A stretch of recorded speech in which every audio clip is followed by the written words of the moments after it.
videos. So what was that one video, bro? Like, it was actually it was kind of cocky, bro. I wish it never blew up. 8 million views. oh my god! And I was like, bro. oh, like grandpa saw it, bro. Oh my god! And I was like, Welcome to the Dallas Hustlers Club. Here you're gonna hear stories of some of the hardest working people I know.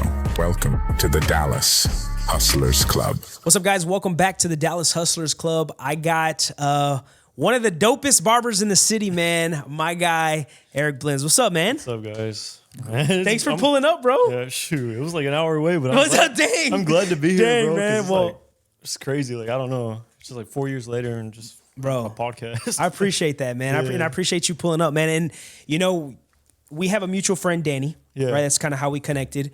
And just seeing y'all's grind, bro, like inspired, like you and Danny are the reason why I really got into like the content creation heavy, bro. Because like seeing everything that you were doing on Instagram, bro, and like just the chemistry that you and Danny had and what y'all built, bro, like work together, bro. And just yeah, it's inspiring, dog. So like I appreciate you pulling up, man, Yeah, taking man, the of time. course. I know you had to take the day off from cutting heads to be man, here, it's bro. cool, So but yeah, man, tell the people a little bit about, you know, Eric Blendz.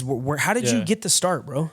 So I got motivated off of Vic Blendz. He's like Yeah. You know, he's pretty The guy that cuts the hair in the parks. Yeah. He does like free haircuts on like in Yeah. like, the parks and stuff or whatever. A little bit of a motivational speaker, I guess people can say. Like a lot of my clients know him and they don't even cut hair. So I think that that's pretty cool. Right. Because like they're not even barbers, you know? And the fact that like he is like an influence on other people, not just the barber industry, which that's what I'm kind of wanting to lead into. So, but man, I started like kind of getting out of high school, like towards the end of it.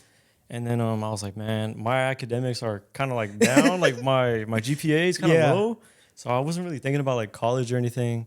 And so I don't know, man, I just got into cutting hair. I bought a set of clippers and my grandfather was actually a barber as well. Okay. But he's like 65 years old. Wow. And he still cuts. To Really? this day, yeah. Dang. And then I don't know, I would just work for him like every Saturday, just sweeping up the shop. And then I just picked up some clippers, bro, and I just started cutting people for free. Dang. 8 months later, I joined barber school, I think. And then after barber school, COVID hit. Dang, man, it was bro. Man, it was bad because like the school had shut down and everything. Oh, man. So I was trying to figure out like, dang, like how could I still cut hair whenever I'm not in the school? How could I still learn? You know what I'm saying? Because like I'm so limited now. So it's like it was a little test whenever COVID hit. Because when COVID hit, bro, it kind of killed like everything, bro. Yeah, like it killed businesses, like it hurt people, and like.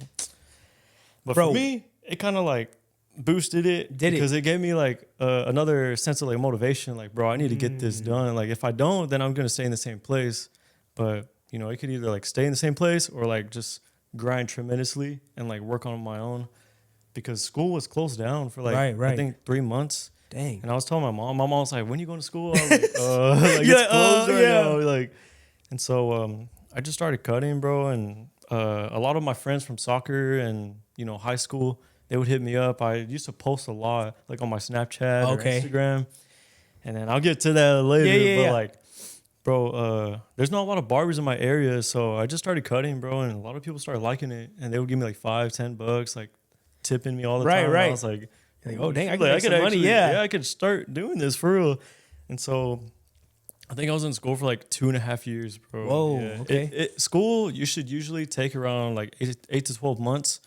But for me, bro, COVID off and on school, we had to change locations and stuff. So like mid school, I think I was like 500 hours because you got to get 1,000 hours. 1,000 hours, bro? Oh my crazy, God. Bro. Yeah, 1,000 hours to get your barber license is crazy. That's so, like, wild. And you know, I think for police officers, don't quote me on this, but I think it's like 300 service hours that you need to get to be a police officer. So yeah, you need more work, more hours. And that's not even it, bro. You get 1,000 hours and then you take your barber's test. And then you got to take another test, like a hands-on to cut hair. Oh, wow. And so it's a long process. Yeah, I waited bro. like 2 months to get my actual certificate. Like I have it in my shop. But yeah, it's a big process. And a lot of people don't see it, but it's really a grind because like in the beginning of your journey, you have to like start out like sacrificing all the money, the tools, the people's heads, bro. Like, you know what I'm saying? That's like, what I was going to ask you, dog. Like how many like people did you mess up? Bro, it was a good bit. Like, more than I can count, to be honest. But I mean, you got to mess up in order to like learn from it, you know, learn from your mistakes. It's bad to like stay in that position though, like when you're like messing up and stuff. So you just gotta learn from it, bro. And like consistency, repetition. Yeah. It was really hard because I was doing soccer as well. Oh, like dang. Club soccer at Really? FC Dallas. Yeah. Oh, snap, Yeah. bro. I didn't know you played soccer, Yeah, bro. bro. Okay. Like me and Danny, Okay. we played soccer together, but we weren't really like good. So, but we were on the team. You know? Right. We were good players to where like they needed us on the team to like, bring up the team. You know, that energy. Yeah. We were that energetic duo. Right. But we would never play. we were playing the bench. Go, guys. Yeah. We were like the cheerleaders, bro, like, to be honest. That's crazy, bro. My parents, man, I really shout out to my parents because they helped me pay for barber school. Wow. And at the time, bro, it was $4,000 for my tuition. Dang. Which is like, and did that include the clippers or that you had to buy the? Okay. Yeah, that included my clippers. I think it was $1,500 down, and then they gave me like a whole barber set, clippers, a case. Everything. Were they like good, like actual good clippers, or like you could just kind of use them to get by? Yeah, I had gotten lucky, bro, because my barber school just got sponsored by Babyliss, which is like one of the big clipper brands. Yeah. I'm pretty sure your barber uses that. Yeah. I have like a lot of stuff Babyliss now. I'm almost an ambassador for them. Really? But I'm not. I'm an ambassador for like a barber store that does supply. Well, I did see. So was it the Barber Plug? Yeah. The Barber Plug is like one of the biggest guys in like Dallas, like the store or whatever. And so yeah, I'm very thankful to be working with him. And now he's like, man, he's way up there. Yeah. So how did you get like, you know, because I know with the barbering, bro, I feel like I do see a lot of guys trying to be like barber influencers, right? Like I see it a lot on Instagram, but not everybody, like they might start, but the consistency fades over time, bro. Yeah. And I think I see, and one of the cool things that I love about your account, bro, is that like you're constantly giving gems back in your stories, bro. You know, you take the questions and you're one of the few that actually answer the questions with like real stuff, and I don't ever see you like trying to sell them thing. Like you literally give back to the community, bro, for free. Yeah, you know, that's what I like, and that's what a lot of people like about you, bro. Yeah. It's not about like you getting sales off of that, like your people that look up to you. You know, they help me grow to the person that I am. Yeah, and like I tell everybody, like it's not about like how much money you got or like this and that, or you know, you got this car, this house. It's about like the impact that you leave on the people. Like, you know, like let's say like God forbid like something happens to me.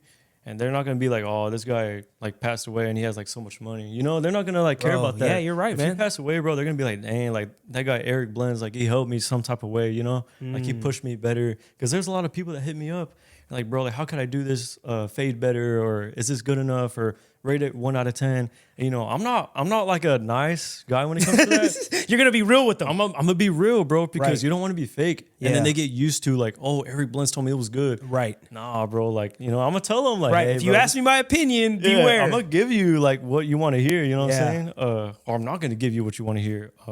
I'm gonna try to help you as much as I can, and I like doing that because I was in their shoes at one point. And whenever I would ask for like advice for like upperclassmen, like Vic Blendz or something, or he never got back with me. Right. But like, you know, just like upperclassmen that I looked up to whenever I was starting out, they would never hit me back up. Right, bro. And I was like, dang, that kind of sucks, because like the real stuff that you have questions about the industry of barbering, people don't answer that stuff, and like because they want to sugarcoat it, they want to keep it to themselves. Yep. Because they want to gatekeep. Yeah, they want to gatekeep, bro, because like they hate the younger industry coming up. Like, oh, like my job's gonna be taken away. Right. And honestly, it probably will. Yeah. But if you're good, consistent, you have potential, you're really nice behind the chair and outside of the chair, like outside of the shop, then people are gonna stay in your chair. Right, bro. You know what I mean? Man. It's about the wisdom that you have behind your business and stuff. And I feel like, you know, with the barbering industry too, bro, it's really big on how you treat people. Like, I honestly, bro, feel like my barber is sometimes like my therapist, dog. Yeah, you know, because like yeah. I see my barber more than I see most of my family. Besides like my wife and daughter, bro. Like I see this man at least once a week, maybe sometimes twice. Like shout out to my guy Danny. He cut my hair before, you know, but like building that, if he was a jerk, bro, or like he didn't show that he actually valued like our like relation, we're in a relationship now, but like I wouldn't be going back, bro. Yeah, no bro. matter how cold he was with the Clippers. Yeah, and it's not like you wouldn't cheat on him either. Right, It's yeah, like, right, it's like almost like a girlfriend, bro. Like, right. nah, bro, I'm not gonna cheat on you. You know what I'm saying?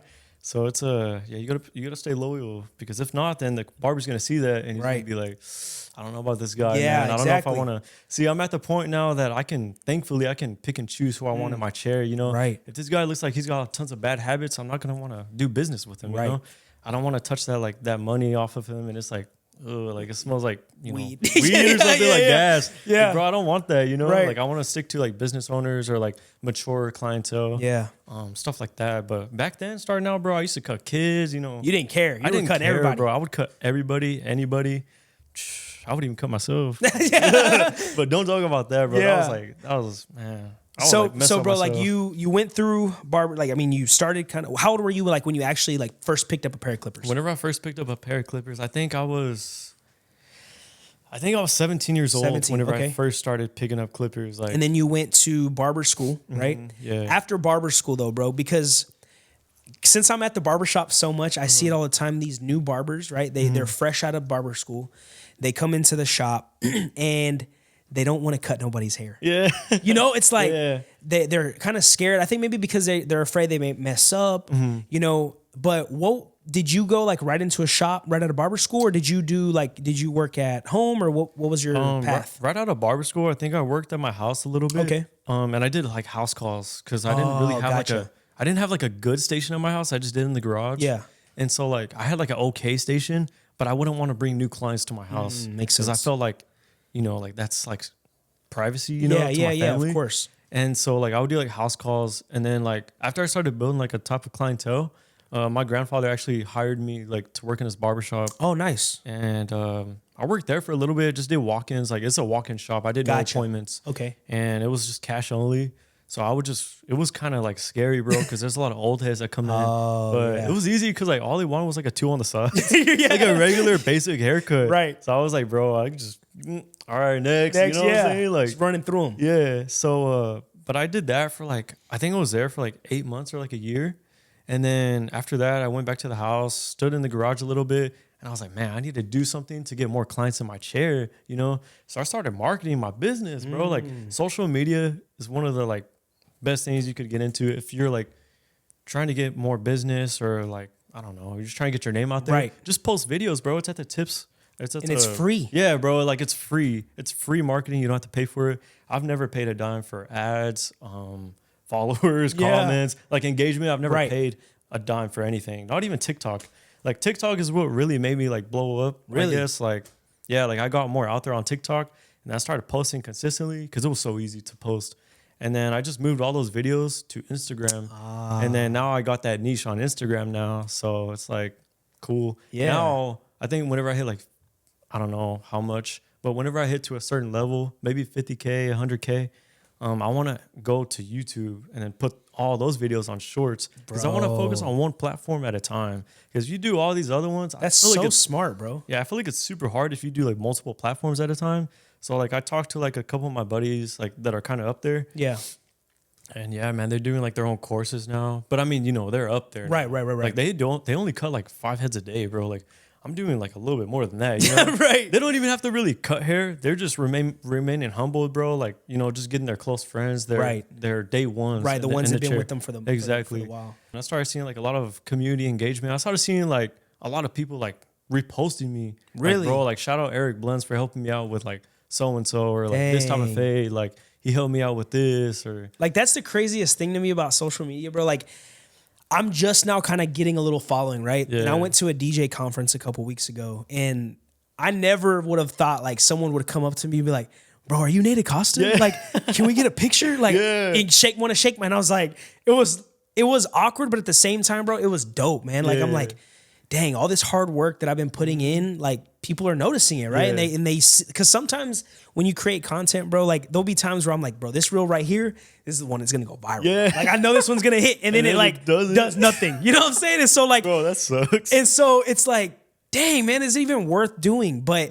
the consistency, and you said this, bro, just being consistent and continuously putting videos out and seeing your consistency, bro. Yeah. Is what led me to be like, nah, bro, like even if people aren't seeing it right now, they're going to see that one reel and they're going to go back to your page. And if you have other good content, it's just going to keep building upon itself. And simply like, if you just have like interacting hooks, like, bro, like if you look at it yourself, like if I'm going to post a video, I want to make sure I'm going to like it myself. Right. If I don't like it, bro, I'm not going to post it. But like, if it's like a desperate post, because sometimes I do that. Yeah. Like, bro, I'm just going to get something out there and just be consistent, Right. Because, I mean, as a content creator, you have to, like, post every day for, like, maybe 150 days straight at the same time. and then see what type of videos are actually hitting. And then that's what you need to put more out of, like, is those type of videos. So what was that one video, bro? Like, do you remember what it was that kind of... It was actually kind of cocky, bro. I wish it never blew up, kind of, because like someone actually just DM'd me about this, bro.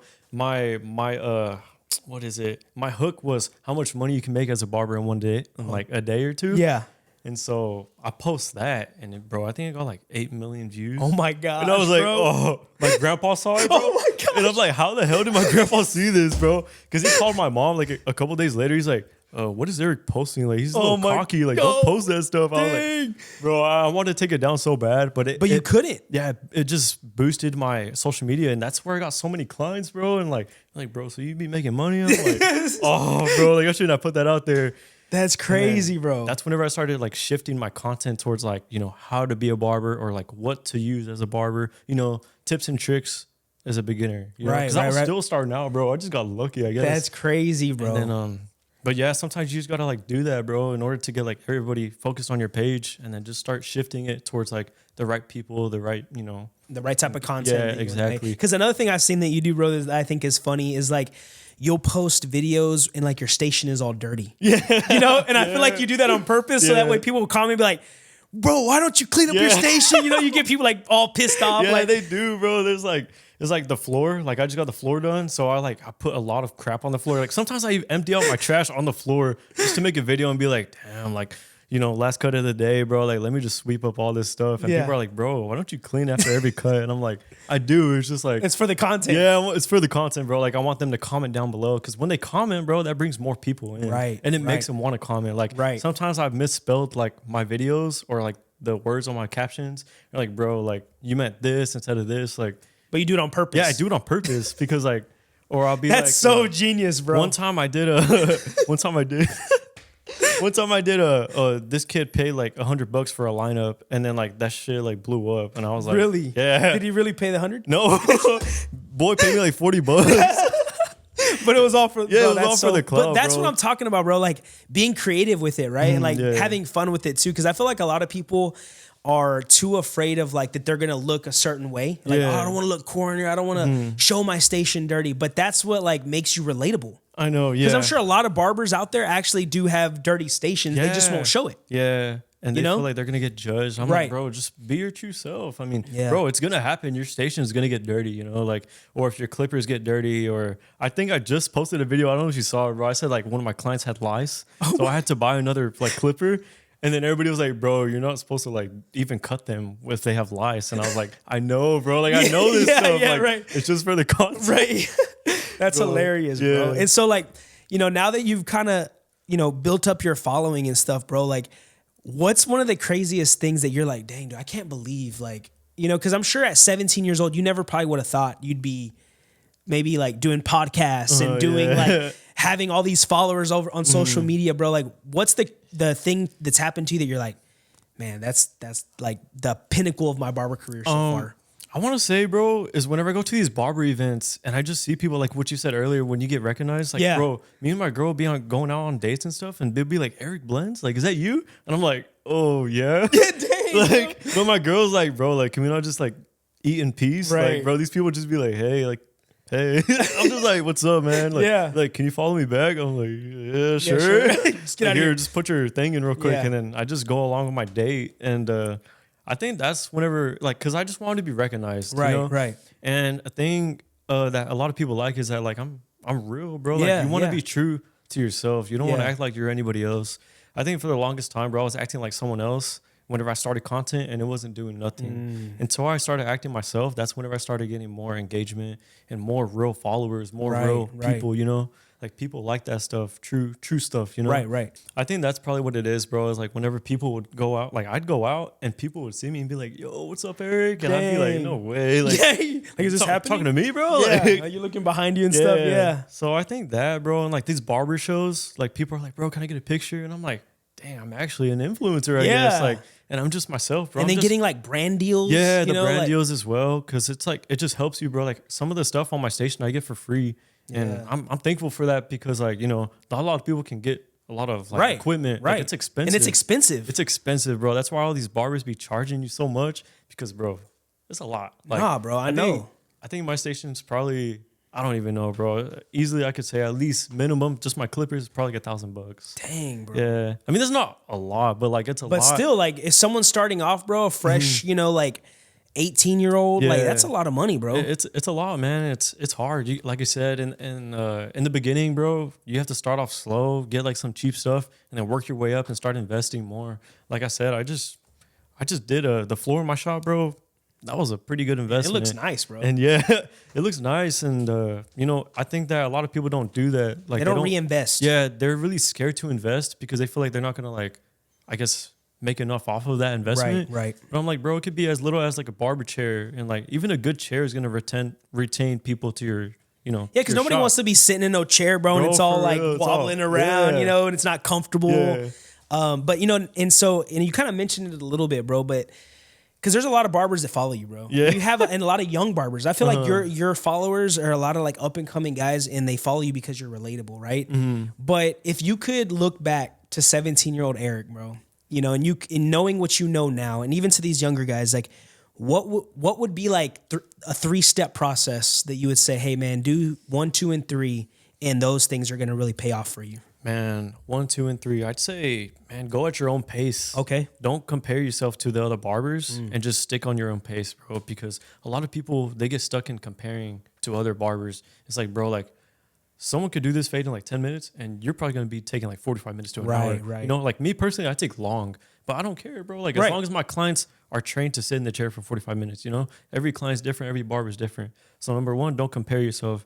Number 2, I'd say don't focus on the money part beginning. Like, don't focus on the money starting out. Yeah. Especially like in your, like, I guess like a DJ. What am I trying to say? The industry. Like, yeah, the DJ industry. Like, you don't want to charge a lot and you're just starting out. Right. You know what I'm saying? You got to work your way. Yeah, you need to work your way up. Like, you're really good now, and I know that your price is pretty high, but you're getting what you're worth. You know what I'm saying? Like, you're very invested in your business, so I'd say like, yeah, just like knowing what, like starting at a good point, you know, don't try, like I think what you're trying to say is like, and I see this happen all the time, bro. People focus too much on the front end money. Yeah. Right. Like they don't see the long-term vision. Like, you know, they want to come out the gates charging $80 for a haircut. Yeah, exactly. Yeah. You're going to scare people off, bro, especially if you can't deliver an $80 haircut. They probably can't even have a conversation with you. Right. They're not even used to it. So yeah, right whenever you, I don't know, when you're starting out, bro, at least do free haircuts for like 5 months. Yeah. And then start working your way up, bro, like